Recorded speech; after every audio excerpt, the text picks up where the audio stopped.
Okay, so okay, let's see if I can go back to the first slide. There we go. Okay, so as Tim said, my name is Katie and my call sign is KE8LQR. In this picture, that's my little sister. I don't remember exactly what DX she was talking to, but she just gotten a really good DXCC, and it was one of her first contacts, so she was super excited about that. It's kind of evident there. So I have been licensed since my 5th grade year, which was March of 2019. I got interested mostly through family and school. I have a lot of hams in my family, my grandpa and 8GGK, my mom and dad, who I both got to upgrade kind of after I got into it. My uncles on both sides, some of my cousins, so lots of ham radio family members. This picture here is me in the school, obviously, right after I passed my technician. In my school's club, we give out a Baofeng UV5R to every kid who passes. So as soon as I passed, I got that little radio, and I just had to wait for my call sign. And then the other picture is one of my favorite parts of the first year I was licensed. It was the first field day I ever operated. I ended up getting a huge pile up, worked it for about half an hour. So that was a very exciting part, and it kind of got me hooked on HF. After that, I just passed my tech and I made my first contact with my Elmer. I wrote out everything I was going to say. I even had a little joke written down I was very prepared. And right out of the gate, I was like, well, I could also get my general and extra. So I started studying for my general right after I got my tech, and I ended up upgrading to general at Hamvention with my mom. That was a very exciting experience. I had taken it once before, but it was a little bit before I was ready. And upgrading with my mom was super cool because we went into the testing session, and obviously it's Dayton, and so it's a huge testing session. And the VE there goes, well, just make sure not to cheat off of your daughter, because we were at the same table. So we ended up passing, and then that was the far picture there was me. I was super excited about finally passing my general and getting those HF privileges. After that, we came home, and I remember I was sitting at my lunch table with one of my friends at the time, and the school resource officer, November 8 Yankee Mike X-Ray, who had started the club at the school with one of the 8th grade science teachers, came over and was like, oh, KE8LQR stroke AG, because it just passed my general. I was super excited. And he walks away, and my friend who's sitting next to me was like, Katie, I don't know what that means, but are you a spy? It's like, no, but I wish. That would be a really fun job. So after that, we ran into the summer, and we had our first club fox hunt. Now, we had to have it at the park because none of us could drive yet. Most of us were 7th, 8th graders, so the oldest that we were was like 14 years old. It was a very small fox hunt, but we didn't really have much experience at that point, so it took us a while to find the fox. We actually had one of the local hams be the fox instead of hiding one of the little film canister-sized transmitters, so that was a very good first fox hunt to have. On the other picture, it's me and one of my friends kind of trying to figure out how that loop antenna worked. It was definitely a learning experience. After that, about a month later, we had Field Day 2020. We were not originally planning to set up, but then we had some equipment that was donated to us by local amateurs, and we said, hey, we should set up a Field Day station, see if we can get some of the kids from the club to come out. So we ended up setting up pretty much in the lowest valley that is close to our house. Very, very low, not much elevation. Propagation that year ended up being very, very bad. I think we only made 100 contacts the whole 24 hours, but it was still a lot of fun.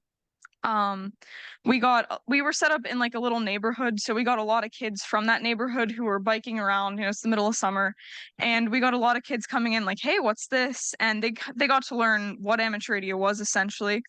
It was also the first time that I'd operated any satellites, which was super cool for me. I'm not super active on satellites, but I do get on every once in a while and just listen a little bit. So I got to learn a lot that field day, and it was very, very exciting because I had never really gotten on HF for that long at a time, and it was an interesting experience, to say the least. Later that summer, we got to go to the first DX Engineering Hamfest in 2019, and that was a really exciting experience because before that, I hadn't really heard about K3LR. I didn't really know much about it. And there I got to hear lots about K3LR. I actually met Nancy Rabel Hall. She is a YLRL member and is super active with NASA stuff. And she was very influential in getting me involved with the YLRL, or Young Ladies Radio League. I'm actually the youth coordinator for them right now. So it's a very exciting position to be able to reach out to all the young females in amateur radio. And then I also got to meet the section coordinator, Scott Yonley, and kind of just get to see like how organized some of the sections were. Because before that, it's kind of hard to know like how the ARL works and everything. So I got a really good understanding of that. Later that fall, we had our first school club roundup as a club. We had to borrow equipment from the local emergency management association. So you can kind of see that there in the one picture with me. We're using a little go kit kind of thing, and we were using outside just a mast with a G5RV on it, so kind of fixed radiation patterns with a not super great antenna. But we did manage to make a decent number of contacts throughout the week, and we had a lot of fun with it. That was the first time that a lot of kids from the club were like, "Oh, this is really interesting. Like, I really want to get my license now," because they'd gotten to talk to places like Namibia and Cape Verde. So they were super excited about that. And then in the other picture, we have one of the STEM classes from the middle school came up to the high school to kind of see what amateur radio was about. And it really fit well with the curriculum. So that was a very nice experience to get to show them what all about my hobbies. That week was the first time that we'd had an HF station at the club for kids to use. So before you have like a station to use, it's really, really hard to get kids interested because they have no idea what you can do with it. And we got a lot of kids on the air pretty much all day, every day throughout the week. Even if we weren't operating in the contest, we definitely made good use of the station while we had it for the week. We did have to give it back at the end, so we would go pretty much we had the school club roundups there every October and February. So anytime in between those 2 weeks of the year, we didn't really have an HF setup. So we would make super good use of the radios while we had them. For a while after that, we were mostly just focused on like getting more kids interested with the school club. When you're involved with younger kids and especially high schoolers, it's very, very hard to get kids to stay involved for more than a couple months just because they get really busy with different sports seasons and other commitments like schoolwork too. So we were focused on really getting a lot of kids interested and kind of targeting the younger age groups, so like elementary school, middle school, if we could. Because once you get the kids interested in 5th or 6th grade, they're not really busy with sports in school yet, and they kind of stick with it a little bit more if you start early. We ended up doing pretty much every school club roundup between the first one we did and this last one. I think we only missed one. We would do the school club roundups and field day, and we kind of made a little bit of progress towards getting a station for ourselves. A local business, Graft Electric, donated an ICOM 7300, so that was a huge step ahead for us. We were kind of like, okay, we have a radio now, we don't have to borrow equipment. We ended up building a mast of our own and getting a G5RV to use, so that was very, very helpful. We still couldn't have it set up all year round because there's a lot of hoops to jump through when you're working with schools, so we had to take it down after the weeks of the school club roundup. But again, we made very good use of it while we had it up, and we would make lots of contacts those weeks. Right before the pandemic, we had K8ZT, Anthony Luscre. He's the youth section coordinator for Ohio, come out, and he gave a very informative presentation about low Earth orbit satellites. We had a lot of kids in the club at that point, and it was super cool because not only did he talk about those satellites, but he talked about a lot of other aspects of amateur radio that most of us had no idea about. He came in, he talked about Morse code, he brought a little decoder, so he made a couple QSOs and showed us what was going on. So that was very, very cool. A lot of kids got interested and kind of hooked from that presentation, and a couple ended up getting licensed out of the one group picture there. After that, about a week later, we were all sent home because of the pandemic. So we all had a lot of time on our hands. One of the gentlemen from the club actually took it as time to get licensed. So he studied really hard for his tech and then passed it about 2 months into the quarantine. I already had my licenses and a nice station at home, so I would pretty much finish my schoolwork by 10 a.m. and then just get on the air for the rest of the day. I started getting a lot of QSL cards in the mail, which I'm sure my parents were thrilled about postage costs, but it was very exciting to be able to get these from all over the world. The one picture is me getting my first QSL cards, and then there's me operating just during the quarantine. And I had not yet learned Morse code, and I knew that that was something I was interested in. When I went to field day in 2019, one of the gentlemen from the local club had started telling me about it, and we kind of made a bet. He was like, by next field day, I bet you could be 20 words a minute sending and receiving. And I did end up meeting that goal.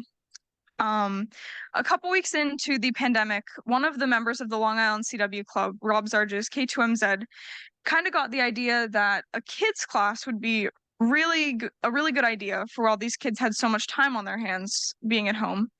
And he started this class. He started with the intent that there would be like 5 kids, maybe 10 in the class.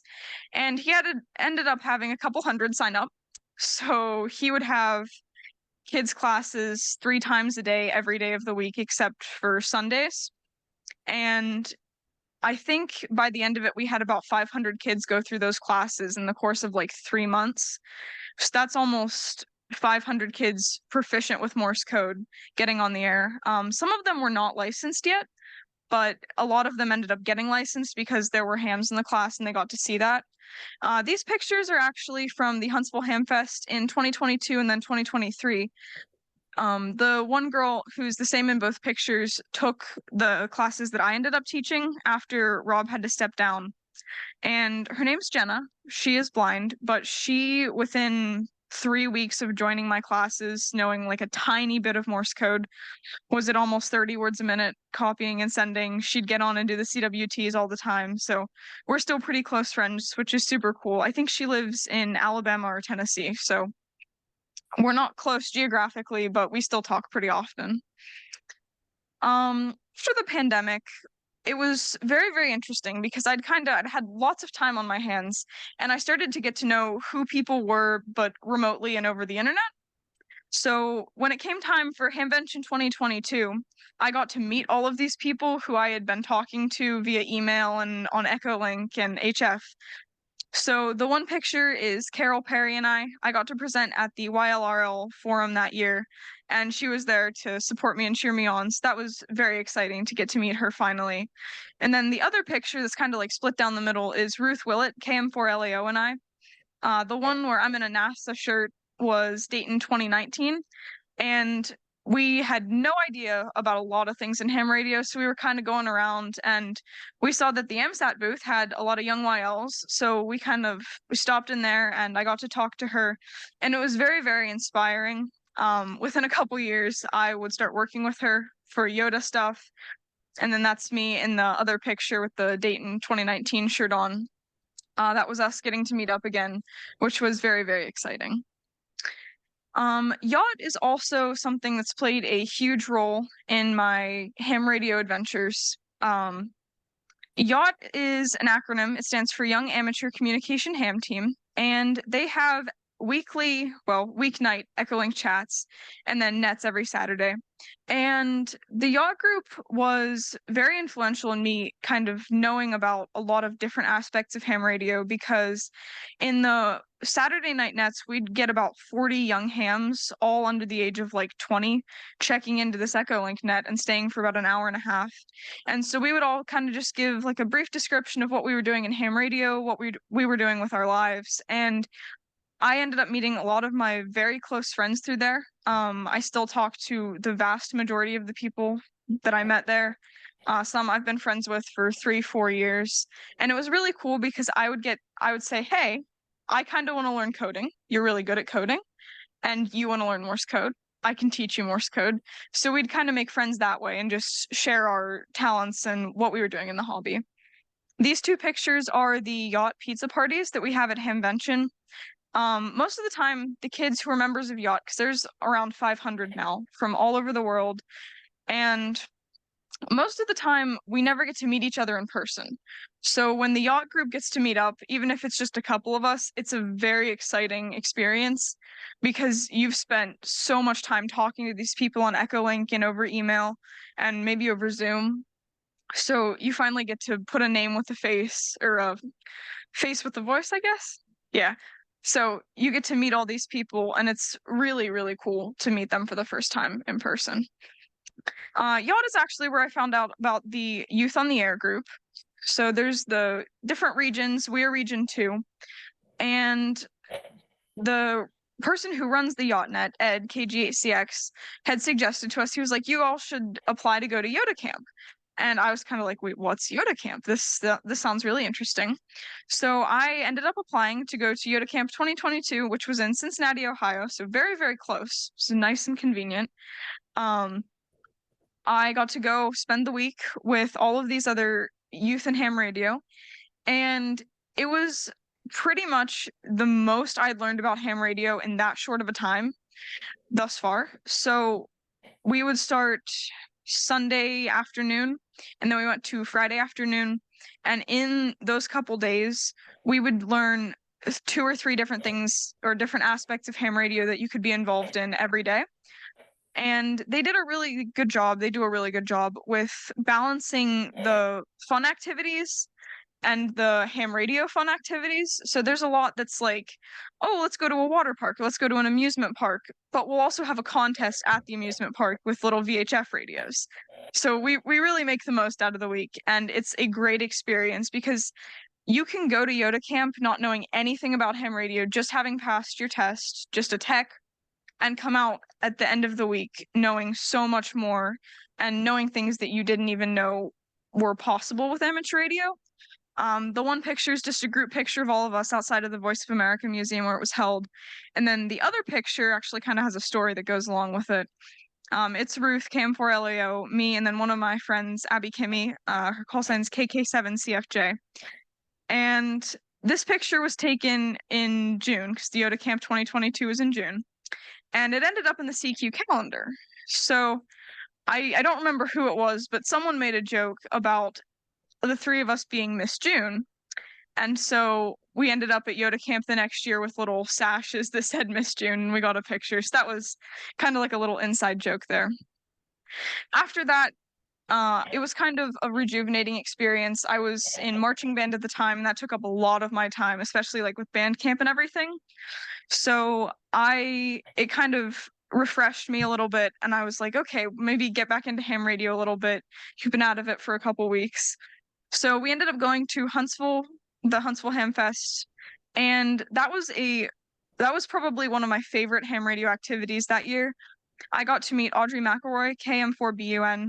She was Young Ham of the Year that year, and that was a really exciting experience for me because I had emailed her back and forth. At that point, she was the youth correspondent for YLRL, and she had written an article about our school club, and it was very exciting to get to meet her in person because I'd talked to her over Echolink, and then we got to see her brother again. I had seen him at Yoda Camp, and then we got to meet another young YL in the picture, and then the one next to me is my sister, who she ended up getting a license, and we're still working on getting her active and interested. And then the other picture with the Flex Radio Youth Lounge in the background is of my sister and I and some of the yacht kids. So we got to meet these 2 young kids. They're members of Yacht, and they were kind of walking around this ham fest, and it's semi-local for them. But they're walking around and looking for other kids, and then we kind of run into each other, and they're like, hey, have you heard about Yacht? And we're like, yeah, of course. Like, we've been checking in for a while. So it was kind of a little impromptu yacht get together, but that was super cool as well. After that, a couple months later, I got to go to Hamcation 2023, and I was one of the Carol Perry youth presenters in her forum there. That was a really cool experience because it's always interesting in ham radio, the presenting opportunities that you can have, especially like within the youth forums if you're on the younger age levels. It's like the first time that someone's giving you a platform to kind of talk about things that you're really passionate about. And it's really, really nice to have that and kind of make use of it. So I got to go and present for Carol, which was a lovely experience. I also got to spend a lot of time at the Yoda booth. I met a lot of young hams. Orlando has a great young ham presence. There was a scout booth right next to the Yoda booth, so we spent a lot of time there. I remember I kind of befriended one of the young YL scouts. She wasn't licensed yet, but I kind of showed her like, hey, there's a lot of stuff you can do in ham radio. Like there's Morse code and lots of different things. And then the other picture with me by the Bigali booth, I got my first Bigali at Hamcation this year. So that was super exciting. And I got to meet Bruna, which was a very, very interesting experience. But that was one of my favorite events that we did this year. I also got to go to Hamvention 2023. I presented for Carol again in her big youth forum at Dayton. And that was very, very exciting because I think all of the presenters there were yacht members. I got to present with my friend Grace, K8RJU. I know our call signs are really, really similar, but that was exciting. And I also got to meet Phil, DK6SP, and that was super cool because I had watched all of the Yoda Camp 2020 live streams because they had to cancel the in-person camp. They ended up doing these YouTube live streams, and I watched all of them, kind of was like, okay, I'm really interested in this Yoda thing, but I'd never met anyone from Region 1, so that was very exciting for me. I also got to do CPAC this year. I presented with Cindy Goodgame and Steve Goodgame at the ARL Youth Outreach Forum, and then also the YLRL Forum. In the one picture here, I got to meet one of the young ladies from the Collegiate Amateur Radio program with the ARL, which has been super influential. They have this huge Discord group, and essentially the kids just use it as a way to share ideas. It's like what all of their colleges are doing. I know they just hosted a chess tournament, so there were colleges from all over the US just playing chess with each other over ham radio. I know one of the matches that I did, we got to do in CW because the other college had some really good CW ops, so that was really exciting for me. And then I got to present, Rosie from ARDC was helping out with Cindy's presentation with me, so I got to present with her, which was very, very exciting. It's really fun to meet these people in these leadership positions because they give you a good idea about what you might want to do with your future. It's very interesting for me to be able to see like the possible career choices that some of these people have taken and how they got there. I ended up applying and going to Yoda Camp again this year. This year it was in Ottawa, Canada, so it was a little bit further away. But we also had our first kind of exchange campers this year. So we had one from Croatia, one from Germany, and then one from Argentina, although Argentina is in Region 2. It's all of North and South America. So in the first picture, in the box, there is a Yoda key. So Yoda Region 1 has a Bigali key that they take to all the camps that are in Region 1, but since we had a couple exchange campers from Region 1, we got to use it as well. So I got to sign the box there. That was super exciting. And then I also got to meet one of my friends from Argentina, Theo, LU1XOP. He had won the ICOM swag bag at Dayton, but he wasn't able to go to Dayton. So I picked it up for him and then brought it, which was a very cool experience to have. We also did some POTA activations, which we didn't get to do that the year before. So this was the first year that the Yoda group had done any POTA. And we were actually in a nearby park that was really close to the college we were at. And there were parts of the park where you could have 2 POTA activations at one time, which I had never done POTA before, but that was a very exciting start to my POTA career. A lot of people wanted to talk to us because of the 2-park activation. We also did some satellites, as you can see in the one picture, and then the picture on top of that is just some late night operating in the Yoda shack.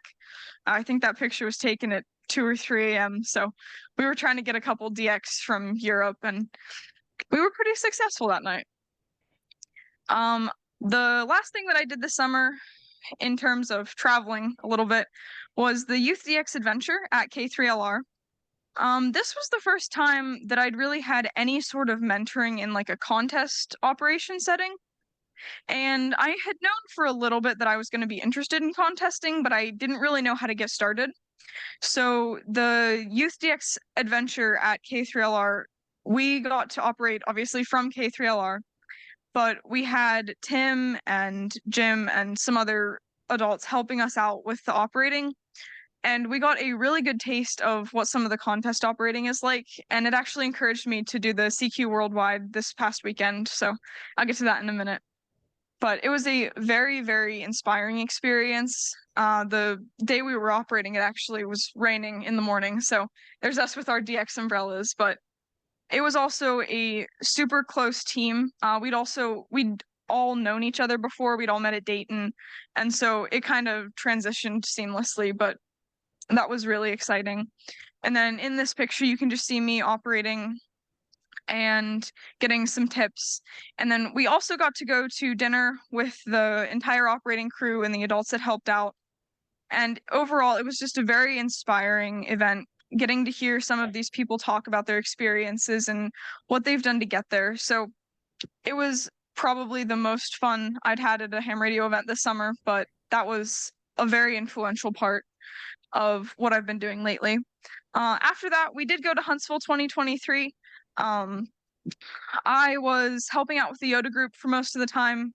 We went and watched a couple Morse code presentations, but the Huntsville 2023 Hamfest had an incredible youth showing.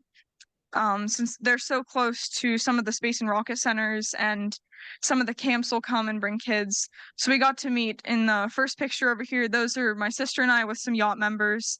And then they have also attended the Yoda camp with me. So we kind of got a Yoda camp meetup picture, which was very, very fun because a lot of times you go to Yoda camp, spend a week with these people, but you might not ever see them again because you all live so far away. So when you get to meet up with people that you went to camp with, it's really exciting. This summer, we also started a new tower and new station project at my school. You saw the pictures at the beginning where we were borrowing equipment, had a little wire antenna. We finally got approval from the school board this year to put up a permanent station, permanent antenna. So we kind of started looking around for donors. We have a very small school, so kind of getting everything up and running took a little bit of time, a couple years, but we ended up getting an antenna put in. In this first picture over here, we're making anti-climb plates for the tower because when you're working with schools, you got to think about the worst possible scenario all of the time. So got some anti-climb plates on there. And then in this picture, the next picture over, we're painting the antenna, getting ready. And some of the local businesses that helped us with this were REA Data with Scott Dunn. And he was really, really good about helping all of the kids from the club who were interested come out and help with every step of the setup. So I was there pretty much the whole time helping get the antenna in the ground, the tower, get everything set up. We got a bucket truck out to the school and they were helping put up the antenna on top of the tower. And then in the other picture, we're just pouring the cement for the base. My sister and I pretty much put together the Yagi that's up there right now, all by ourselves. We had a little bit of help and lots of guidance, but most of the technical work was just us. And then in the other picture, we're measuring coax for it. We have a couple antennas up on the tower, so we definitely had a lot of coax to measure, cut, and solder all the ends on. This is us right after the station was all set up. We finished it the day before school started this year. So first day of school, new station, super exciting. So in the first picture, there's me, and the Y is just kind of a pose we do for Yoda. I should mention that Yoda is kind of a movement, not as much an organization. So we all try and support the Yoda group, like when we go back to our home stations and home clubs. So that's me with the antenna just being set up. We were kind of putting the finishing touches on it up there with the bucket truck and everything. And then in the other picture, we are making the first contacts with it. I believe the first contact we made was SSB, and I think it was in Austria. I'm not exactly sure about where it is. I'd have to check, but that was very, very exciting because we'd had a school club for 3 or 4 years, and that was the first time that we had like a permanent antenna, permanent station all set up. and it was kind of like a full circle moment. So that was very, very exciting this summer. This picture is the first club meeting we had a couple weeks into school. You can see we got a couple kids back there using the station right off the bat. And then the other picture is from school club roundup the first day. Me and one of the younger club members, she's been coming for a couple years, so she pretty much knows how to operate. So we're sitting there operating, having a really good time, and kind of getting to know each other a little bit better. We also got to take homecoming pictures with the new station. Um, I don't think my date really knew what he was getting himself into when he agreed to go with me, but I was like, hey, so while we're going for pictures at the park and some other places, we should stop by the school. They have a really pretty antenna that we just set up. You could take some pictures with that. I think it'd be a great photo op. He was like, sure, we could definitely do that. So I got him to take some pictures with the antenna, and I ended up making a couple POTA contacts before the dance too. So I will consider it a win. That was a really fun part of homecoming. And then this is just a before and after picture of what we had, and we were setting up those 2 weeks of the year for school club roundup to what we have now. It definitely takes a lot of the strain off of the advisors. Going out and setting that up was a couple hours the weekends before and after, and it really was a lot of work to get it set up and maintain it and make sure the school board didn't get mad that we had wires in the front yard of the school. But now it's so much better with the beam and everything, the tower. We're getting more contacts, talking to more DXCCs. I think we got almost 50 DXCCs the week that we operated for school club roundups. So essentially halfway to a DXCC award as a club. But it's really exciting. And even if all of the kids in that picture from the club don't know exactly what went into that, what that is yet, they're all super excited about it and very excited that we get to use it. And really excited to get to talk to more people and more diverse locations. This is kind of an overview of everybody that has gotten licensed or upgraded because of our school club. In the top with me and the other gentleman, that would be my cousin. We are at Case Western Reserve University, operating in their little shack. They kind of have a little shack on the roof of one of the buildings. So he got his license a couple weeks ago due to much encouragement from me and their club advisors. So I got him on HF for the first time. I was like, you're gonna make some contacts and sweeps this year. So he made a couple contacts. Right below that is one of the young men we got licensed at school. My mom and I had kind of been telling him since his freshman year, like, hey, you'd be really, really interested in ham radio. Like, he's very into geography and everything. So we were like, you should definitely consider it. He joined the radio club his senior year and eventually ended up upgrading to general after passing his tech. Right under that is the first young ham that we got licensed after myself. It was about a year and a half in. And he studied through the pandemic a little bit and then ended up passing his tech. Above the picture of my dad and I with the yellow background would be my grandpa, N8GGK, and my little sister, KE8TYU, and myself. We did get my little sister licensed through the club. She came to the meetings and put up with us, and she ended up passing her test. We have yet to get her more interested, but she did pass, and she's getting there. Below that is my dad and I. Now, my dad was actually not licensed until about 2 months after I got my license. So when I went to go test for my general, he tested for his tech, which was kind of an interesting part of my ham radio career because a lot of times you hear like, oh, the parents got the kid interested. My mom had her license before I got mine. She passed hers in middle school. And then once she realized that I was pretty interested and gonna start upgrading, she was like, well, I should probably start studying. Might be bad to have the 11-year-old as a control operator, but she ended up getting her general and extra with me. Next to the picture of my dad and I is a young lady that we got licensed as well. She ended up passing her tech her senior year after studying for a little bit. above her picture is one of the parents of the club.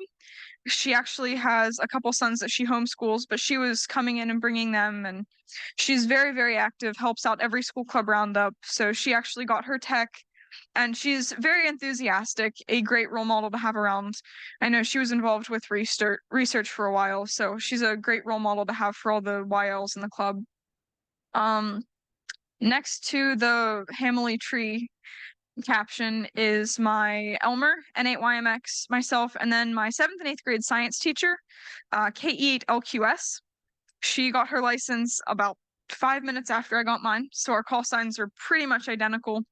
Those two were the ones who kind of got the club up and running, and because of them, I have pretty much had what is my favorite hobby, and I'll be interested for a long time. So I definitely give them a little bit of, well, a lot of credit for helping me get interested and starting the club.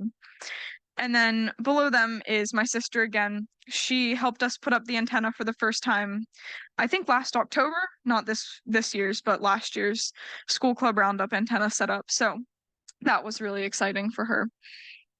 I also wanted to give a shout out to DX Engineering and Tim for the constant support that we've been getting.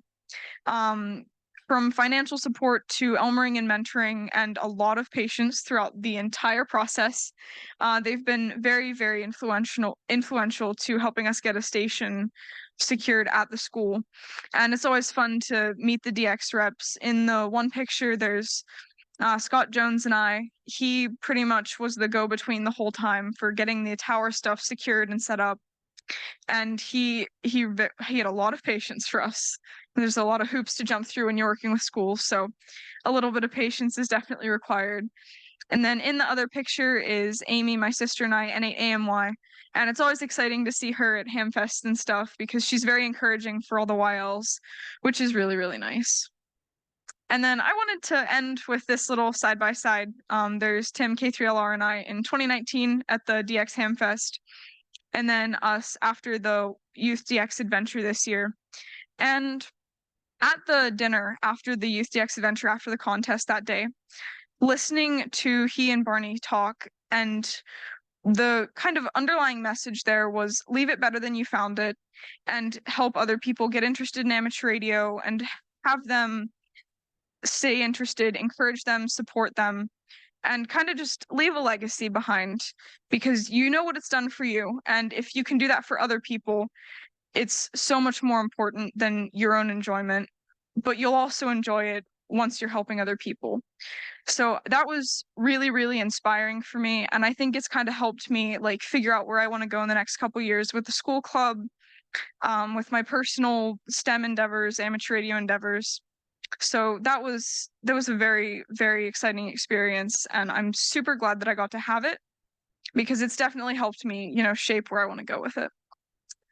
After that, I think we have a little bit out of time, but if you have any questions for me, I'll be here for a little bit afterwards. So I would definitely encourage you to ask them. I love answering any questions you have, especially from a semi-different perspective than you would get a lot of the time. So thank you for listening to me speak and having me.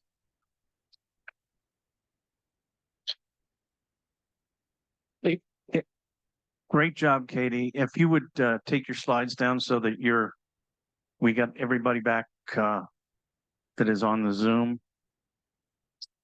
So I got I got an email yesterday from a friend, Ham. Of course, all my friends are Hams, as you know.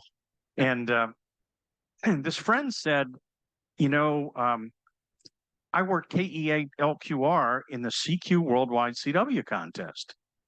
And I said, well, that's really interesting. I didn't know you were on. I did know you know the code.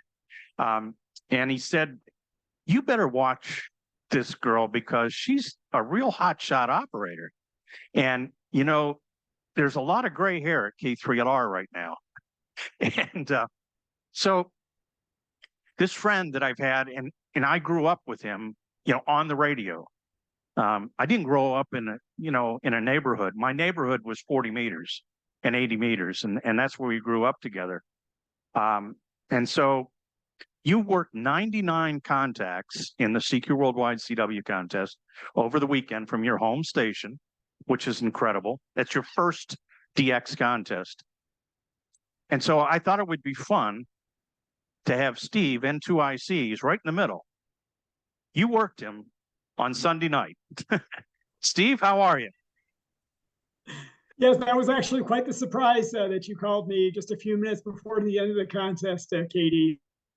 I just want to congratulate you on being a leader in Yoda and Yacht, and just getting so many other youth participants in amateur radio and introducing them, because we need more folks out there like you. So thank you very much. Thank you so much. And so it was just one of those moments, and you're going to have a lot of these moments. It's just starting. You've had them with the Yoda camps and the yacht and the various hamventions you've been to, but that kind of magic moment when somebody like Steve, out of the blue, he didn't know, that we were connected. And I talked to Steve a lot. I mean, I have for 50 years. And he's a tremendous engineer. He's on the N1MM contest logging software team, one of the big part of the team there. But it goes without saying, too, that I want to thank Amy, N8AMY, for putting this together tonight. She worked with you to make sure that everything came off well. And so, Amy, thank you very much for working with Colleen and Katie. I absolutely adore Katie and Colleen, and Katie has an amazing future with everything. And anything I can do to help or facilitate, please ask me, because I just think you're the best. Yeah, thank you. Thank you so much for the support as well. And Steve, in New Mexico, where you are, and you have a very nice contest station there, because it's about 21 degrees here. How hot is it out there? Oh, well, I'm up in the mountains at 7,000 feet, and it got up into the 50s, but that's kind of a typical winter day, 50s in the day, 30s at night. Pretty nice. And real quick, Steve, what has ham radio meant to you? Oh, gosh. Well, as Tim said, I've known Tim for 50 years, and just so many close friends that I've met through amateur radio that I've known as long as Tim, and new ones that are more recently licensed. And, I love ham radio. I'm involved in other aspects besides just contesting also. So. And Steve does a lot of work with the fire departments, and he goes out on those wildfires in California and Arizona and Nevada, and he's working the communication side, so he does a lot of work there as well. But I thought it was just really a cool thing that somebody you talked to over the weekend happened to be a good friend of mine, and we could bring Steve on and let him say hello to you and encourage you. We're all going to encourage you and continue to encourage you as you take this journey.